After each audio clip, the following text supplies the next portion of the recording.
ત્રણે ત્રણ દેવતાઓ, બ્રહ્મલોકનો બ્રહ્મા, ચાર મોઢા, સફેદ વાળ, સફેદ દાઢી, મહાદેવ ગળામાં સર્પોની માળા, વ્યાઘાંબર અને મોટી જટા, અર્ધચંદ્રમાં, ભગવાન વિષ્ણુ ચાર હાથમાં શંખ ચક્ર અને ગદા, આવું સ્વરૂપ લઈ અને જો અંસુયાજીના આશ્રમમાં જશું તો અંસુયાજી ઓળખી જશે.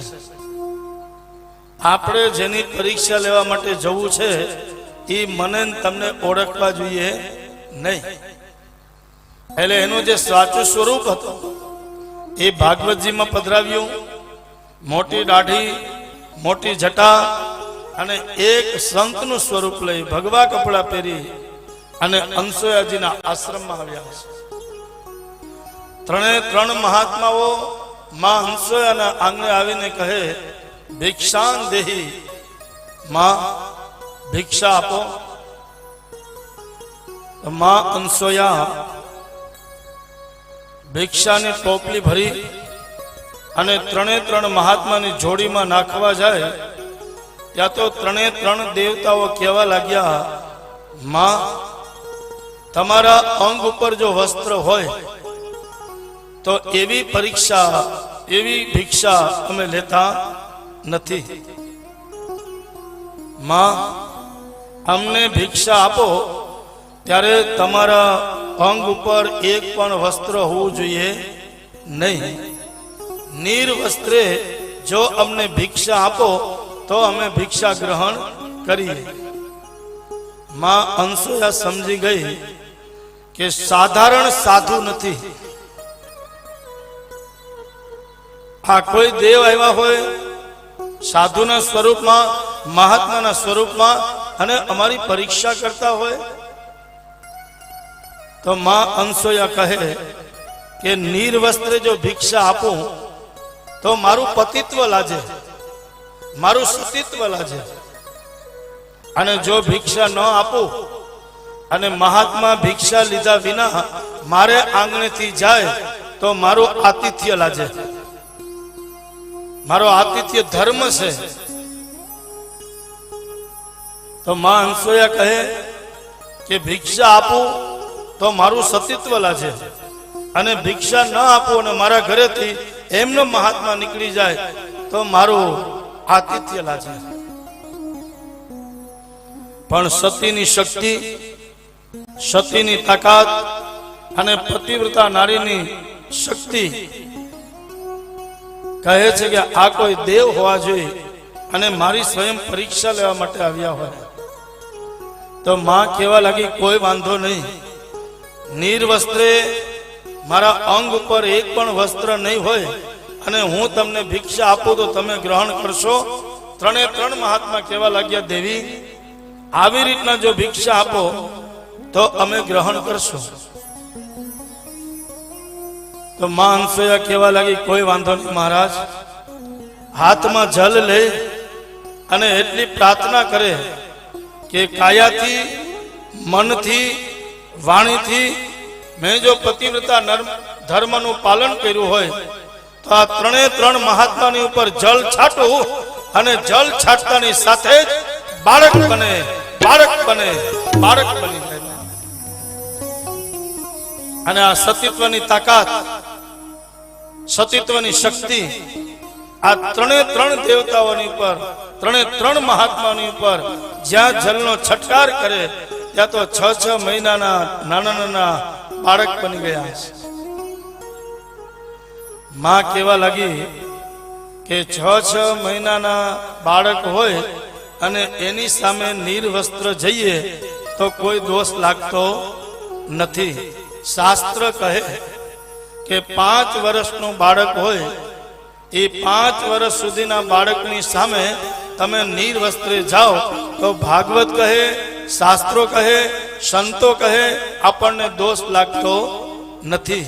કારણ કે એનામાં કોઈ સ્વાર્થ નથી, એનામાં કોઈ વાસના નથી, એનામાં કોઈ કામના નથી.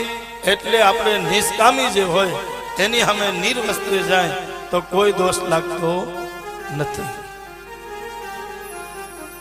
ત્રણ ત્રણ દેવતાઓ અને માની તાકાતથી, મા અનસૂયાની શક્તિથી ત્રણે ત્રણ ટાબરિયા બની ગયા છે, નાના નાના બાળક બની ગયા છે. તો માં કહેવા લાગી કે ત્રણ ત્રણ ઘોડિયા લેવા ક્યાં જવા? ઘણી માવડીઓએ ખેતીમાં કામ કર્યું હશે અને ખબર હશે કે કોઈ ઝાડ હોય એની ડાળીમાં ઝૂલો બાંધી આપણું જે બાળક હોય એને આપણે સુવડાવતા, અને પછી જે વાડીમાં જે સીઝન હોય ત્યારે આપણે કામે લાગી જતા, વળી બાળક જાગે. એમ અનસૂયાજીના આશ્રમમાં ઘોડિયા નતા પણ ઝાડવા બહુ હતા. એટલે એક ઝૂલો આંબાની ડાળીએ બાંધ્યો, એક ઝૂલો પીપળાની ડાળીએ બાંધ્યો અને એક ઝૂલો વરલાની ડાળીએ બાંધ્યો છે. ત્રણે ત્રણ દેવતાઓને એક એક ઝૂલામાં સુવડાવ્યા છે અને ત્રણે ત્રણ દેવતાઓ એક એક ઝૂલામાં ઝૂલી રહ્યા છે. પણ ખૂબીની વાત એ છે કે મારી અને તમારા આપણા જીવનની દોરી જેના હાથમાં છે એ જગન્નાથના ઝૂલાની દોરી માં અનસૂયાના હાથમાં છે. એટલે આ ત્રણે ત્રણ બાળકોને માં ઝુલાવતી જાય, માં રમાડતી જાય અને માને આનંદ આનંદ થઈ જાય કે ત્રણ ત્રણ છોરાઓ મારા આંગણે રમી રહ્યા છે, ત્રણ ત્રણ બાળકો મારા આંગણે રમી રહ્યા છે. આ સતીત્વની તાકાત છે. ભગવાન જેવા ભગવાનને પણ બાળક બની જવું પડ્યું. વૈકુંઠનો નાથ પણ બાળક બની અને માં અનસૂયાના આંગણે ઝૂલે છે. કૈલાસનો મહાદેવ બાળક બની અને માં અનસૂયાના આંગણે ઝૂલે છે. એક પાલન કરનાર છે, એક સૃષ્ટિનું સર્જન કરનાર છે અને એક સૃષ્ટિનું વિસર્જન કરનાર છે. આ ત્રણે ત્રણની ક્રિયા અટકી ગઈ છે અને ત્રણે ત્રણ બાળકો બની ગયા છે. તો માં ઝુલાવતી જાય, હાલેલા ગાતી જાય અને કામ કરતી જાય.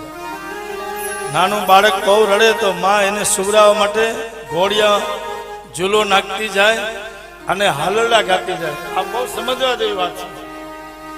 હાલરડાનો અર્થ થાય જન્મ આપનારીમાં જનતા એમ કહે, બેટા તું નહીં રડતો, મારા દીકરા તું છાનો રહી જા, તારી જગ્યાએ હું રડું છું.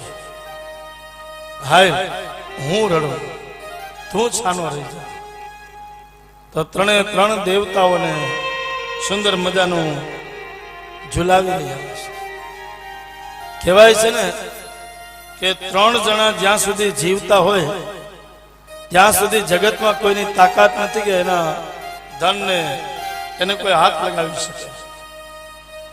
એક લોભિયો માણસ જીવતો હોય ત્યાં સુધી જગતમાં કોઈની તાકાત નથી કે એના ધનને કોઈ હાથ લગાવી શકે. લોભિયો માણસ હોય, જીવતા ન વાપર્યું હોય અને મરી જાય પછી છોકરા વાપરવા જાય તો નાગ બાપા થઈને બેઠા હોય, એલા ખબરદાર જો પેટારાને હાથ લગાવ્યો હતો. લોભિયો માણસ હોય એની પાસેથી કોઈની તાકાત નથી કે ધન લઈ શકે. અને જ્યાં સુધી નાગ જીવતો હોય ત્યાં સુધી જગતમાં કોઈની તાકાત નથી કે એની મણી કોઈ લઈ શકે. અને પતિવ્રતા નારી જ્યાં સુધી જીવતી હોય ત્યાં સુધી જગતમાં કોઈની તાકાત નથી બાપ એના શિયરને કોઈ હાથ લગાવી શકે. કારણ કે દ્રષ્ટિ કરે અને ભસ્મ કરી નાખે એટલી તાકાત હોય એ પતિવ્રતા નારીના. એના ધર્મનું પાલન કરનારી એનામાં એટલી તાકાત હોય, એનામાં એટલી શક્તિ હોય. આજ દેવ વૈકુંઠનો નાથ એ બ્રહ્માજીની સામે જોઈને કહે, મજા આવે છે ને? તો બ્રહ્માજી કહેવા લાગ્યા કે બ્રહ્મલોકમાં બધું છે પણ જન્મ આપનારીમાં જનતાનો ખોળો નથી. તો મહાદેવ વિષ્ણુને પૂછે, તમને મજા આવે છે કારણ કે તમે વૈકુંઠમાંથી આવો છો? તો ભગવાન કહે કે વૈકુંઠમાં બધું સુખ છે પણ માનો ખોળો નથી બા. આ જગતનો નાથ વારે વારે આ પૃથ્વી ઉપર કોઈ ને કોઈ અવતાર લઈને આવતો હોય તો માત્ર ને માત્ર એનું લક્ષ્ય છે માં એના જન્મ આપનારીમાં જનતાના ખોડે રમવા માટે આવતો હોય છે બાપ. અને કૃષ્ણ કહે કે આજે કોઈ કૌશલ્ય હોય તો રામ બની એના કુખે મને આવવામાં કોઈ વાંધો નથી બાપ. અને એક માં દેવકી હોય તો કૃષ્ણ બની એના કુખે રમે, એના ખોડે રમવા આવવા માટે અને કોઈ અને એક પાત્ર હોવું જોઈએ.